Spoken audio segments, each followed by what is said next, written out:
How to change Trust Wallet recovery fees. Hi everyone, welcome back to another episode. In this video, I'm gonna let you know the ways to change your Trust Wallet recovery fees.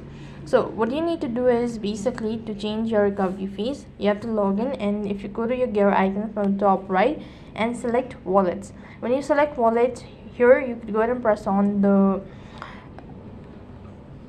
$3 icon next to it, and you should be able to see manual and Google Drive.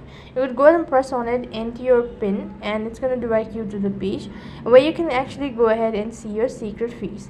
On this page you could see a I button in the top right hand side corner. You might not be able to see my screen due to some security concern. Now unfortunately you'll not be able to change your Trust Wallet recovery fees, as this is one of the important aspect of your Trust Wallet. So that's all for this video. I hope the video is helpful. Make sure to like, share and subscribe to our channel. Thank you for watching. See you in the next video.